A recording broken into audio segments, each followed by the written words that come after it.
pelantikan Ketua Hakim Negara. Selalu saya ingat lagi, waktu dia cerita pasal Anwar nak lantik Ketua Hakim Negara.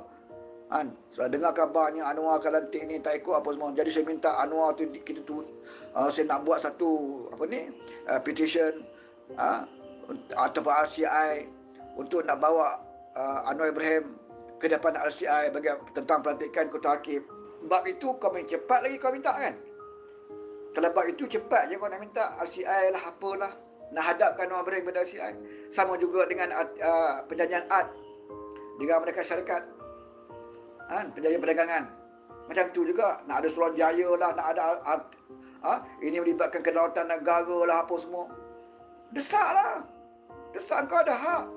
Kalau saya sendiri pun saya kan dah bagi peluang banyak bulan. Kita dah rasa lama sangat dah tak boleh selesai kes anak kita. Kita ambil tindakan yang ke depan lagi. Minta Suruhanjaya bebas, Suruhanjaya untuk diadakan siasatan. Sampai kita puas hati, memang betul-betul tak tahu siapa yang buat kerja. Itu pun patutnya dia boleh masih bersyukur. Walaupun kes tu tak selesai, tak tahu siapa yang buat, tapi sungguhnya ada sikap syukur. Alhamdulillah, anak aku masih sihat, anak aku masih hidup, anak aku masih boleh belajar, tak sekolah, sikit pun tak ada apa-apa yang terjadi pada anak aku. Syukur tu ada. Tapi adakah kita nak biarkan supaya berlaku pada orang lain? Tak. Jadi kita kena minta lah, desaklah kerajaan adakan siasatan bebas ke apa ke. Janganlah kita buat persepsi. Dah macam orang merajuk dah.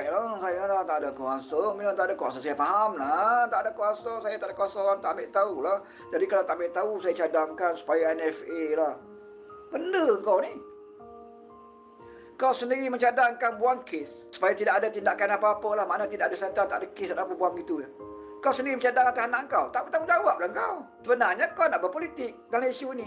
Kalau kau sendiri minta NFA atas kes anak kau, itu menandakan seorang bapa yang tidak bertanggungjawab. Sepatutnya kau berjuang untuk anak kau ni bermati-matian. Apa saja kena ambil tindakan. Bukannya ambil jalan mudah dengan NFA. Cuma kau mencadangkan NFA tu kau nak menyindir kerajaan, kan? Betul? Kau nak menyindir kerajaan je. Kau nak menganjing-anjing kerajaan je. Itu je kerja kau. Bukan kau dah tahu kepala otak kau tu. Kepala otak cetong ni saudara, dia buka mulut dia, kita tahu dah apa dia nak sebut. Boleh baca dah. Dan kepala otak dia politik je. Politik je. Dan kepala otak dia nak menimbulkan persepsi buruk kepada kerajaan. Itu aja. Kan? Kalau dia ikhlas sayang pada anak dia, dia takkan keluar perkataan seperti itu. Mana boleh kita anak kita. Dah lah anak kita seorang aja. Kan? Anak kita diperlaku sedemikian rupa, kita kata, alah, kita NFA aja lah, susah-susah sangat NFA. Mana kau ni? Anak kau seorang pun tak boleh nak perjuangkan rakyat macam mana? Sebab itu kau tak layak jadi pemimpin.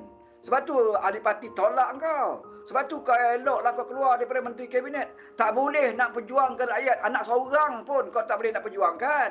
Ini masalah dia. Dengan anak seorang pun kau dah surrender dah. Dah lama sangat dah. Lama sangat dah 6 bulan dah saya tunggu lama. NFA je lah. Macam tu gaya. Lepas tu dia memperangai satu lagi cerita-cerita ungkit-ungkit macam tu lah.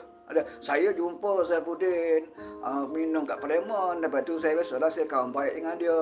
Bersama orang bukan nak cerita tentang kau baik dengan Saifuddin ke tak baik dengan Saifuddin. Orang tahu dah semua. Kan? Isunya apa yang kau nak sampaikan? Apakah kau nak masukkan bahawa Saifuddin tu kawan baik dengan kau, maka Saifuddin tidak mau bekerjasama dalam kes ini? Apakah itu yang kau nak sampaikan? Tak payah sembang lah. Kau baik dengan Saifuddin ke apa ke. Dan saya dah agak dalam Parlimen itu Saifuddin akan jawab standard lah. Jawapan pentadbiran dalam siasatan. Itu standard lah jawapan dalam siasatan. Dah tu kau nak minta Saifuddin jawab apa? Kau nak minta Menteri Dalam Negeri jawab apa? Kalau polis sendiri pun gagal nak mencari pelaku dia, kau nak minta Menteri Dalam Negeri kata apa? Nak beritahu Rafizi, anak kau ni sebenarnya buang kes lah Rafizi. Tu kau nak minta macam tu. Ini masalahnya bila ada ke menteri-menteri dalam Kerajaan Paduan ni kau tak yakin, kau tak percaya kat menteri tu. Lepas tu kau nak buat pilihan kau sendiri, tindakan kau sendiri, NFA aja. Ini salah satu orang yang saya jumpa paling bodoh sekali dah saudara. Ada kes minta NFA, selalunya kalau NFA ni pihak mahkamah ataupun pihak penyiasat dia akan tentukan NFA, pendakwa raya ke, pihak peguam negara ke akan menentu NFA. Ini kita sendiri minta. Kalau nak minta anak kau NFA, lebih baik kau tak ada report itu, kita ada report polis senang. Tak menyusahkan polis. Oh, sebab terlalu lama sangat. Kau berapa bulan? Berapa bulan kes anak kau ni? Yang tak selesai ni berapa bulan? Ni kes orang lain lagi bertahun-tahun ni. Ni kes seorang pelajar tahfiz dekat tu.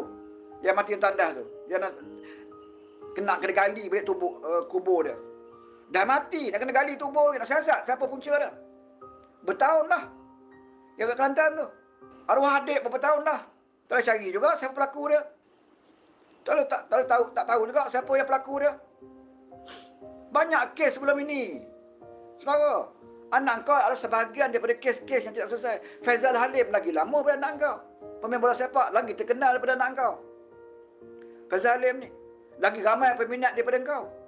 Faizal Halim ni dia lebih bernilai kepada negara. Dia berjuang, berjasa pada negara.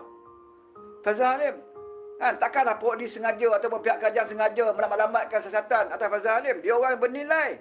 Tapi sampai sekarang kita tak tahu siapa pelaku yang buat pada Faizal Halim.